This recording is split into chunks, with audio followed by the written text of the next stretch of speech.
Hey guys, this is Wellington from the Jump to Start Racing crew.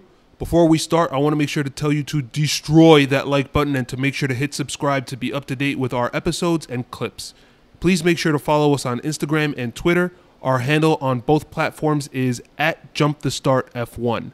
See you there. Monster truck over the wing. Yeah.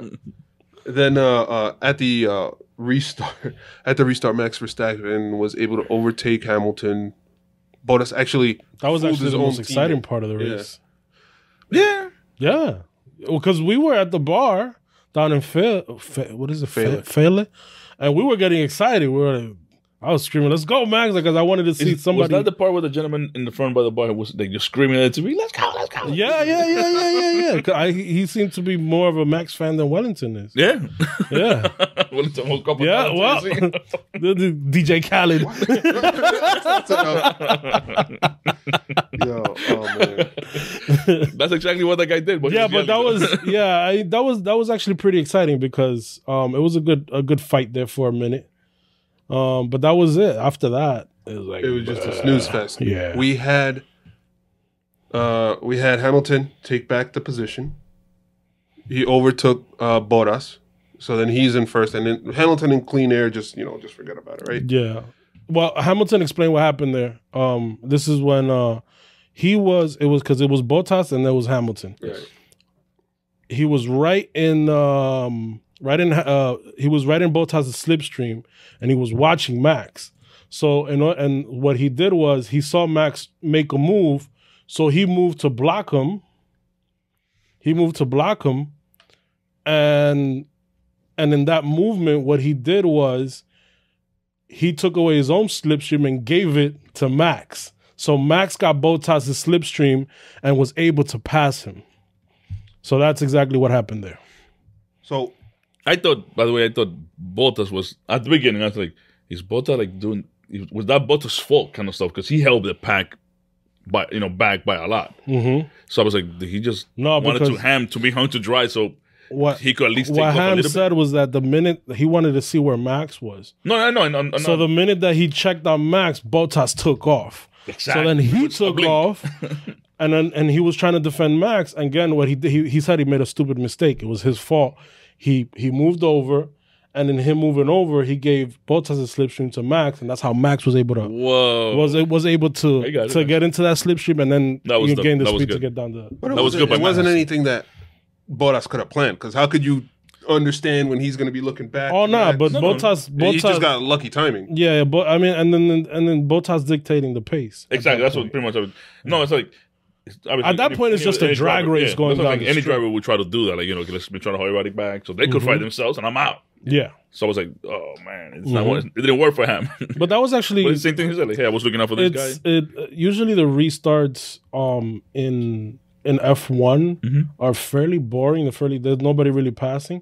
That reminded me of like a IndyCar restart where you got like everybody going wide, 3-4 wide, and everybody's. But that was at the front, so it was actually pretty exciting. That start-finish straight is actually just a good start-finish straight. Exactly. Okay, it's like that and okay, Paddle. Okay. Okay, Paddle. Imagine that on a Magello. Jeez. So then, we know what happened last year. Remember? Then bomb went off. That was bad. Then Max was able to overtake. Man, I don't know how. I mentioned this to you guys before we start recording, but how Bottas always gets like a way worse pit stop than Hamilton. But he got where Max Verstappen got like a 2.3 or whatever second pit stop. Bottas had a 3.3 second pit stop, and then so he comes out on the same hard compound, but he's on a colder tire. That's where the race was like lost for him. Yeah. And he got gaining on him, but then he just never had enough. That was a nice drift. Yeah. No, but that's where it was off. I mean, you couldn't. I was like, can you call that an undercut? It kind of is, but not really, because an undercut is more when you overtake in the pits. But effectively, it was. That's what it was. I mean, it wasn't that much of a lead. You lose an entire second in the pit compared to a 2.3 to 3.3. You're on cold tires. You can't really defend. So, and Max, Max is gonna go for it. So And that was it for the race, right? What else was there really to say about this race? Okay, there was a couple other things, right? Yeah. So at the end of the race, we had the battle back and forth for that fastest lap point, just kind of showing how important that point is in what hopefully becomes a tight race for the Constructors' Championship. So what do we say? Every point counts. Yeah, we saw Valtteri Bottas pit, set the fastest lap.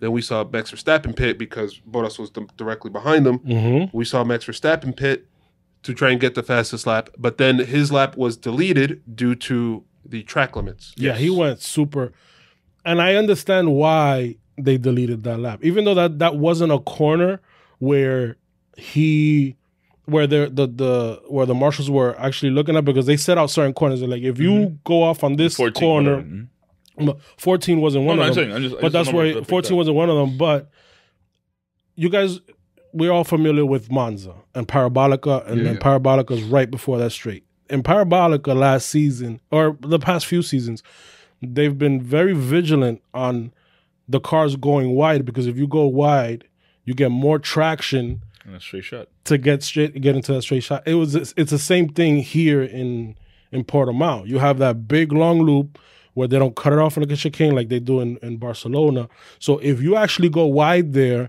that's an advantage to the car.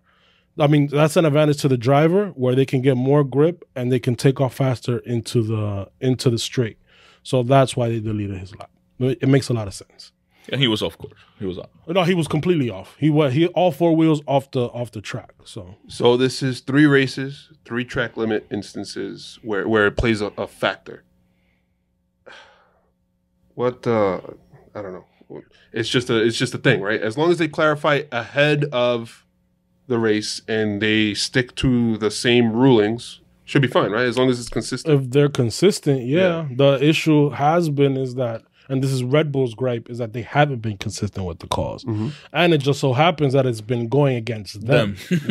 So you don't get the fastest lap. That's why Red Bull has a problem with it, because it's not helping. Somebody said it, I think, what's his name, said it on the broadcast, that now they've lost 2 races they lost a point and then they lost a race because of the track limits. And they also lost out in qualifying because Max and Max had a point. I remember seeing it and I was like, it looks like Vettel was pushing Max out on that lap because he was going for it. Purple sectors, he was going fastest. He was going to set the fastest lap in qualifying, and then Vettel seemed to drift over, and kind of got him off course. So then he was upset with Vettel after the race also. But after qualifying, huh? In Portimao? That was in Portimao. Yeah, that was the reason. It was his lap got deleted, so that's why he was 3:10. So, and then he thought that he could replicate that lap. Obviously, he couldn't. Yeah. Tires, the wind, urgency, and a lot of things going on. But he was there or thereabouts. It wasn't like the Red Bull wasn't fast enough in qualifying to be up there with the Mercs. So there's 2 other things I kind of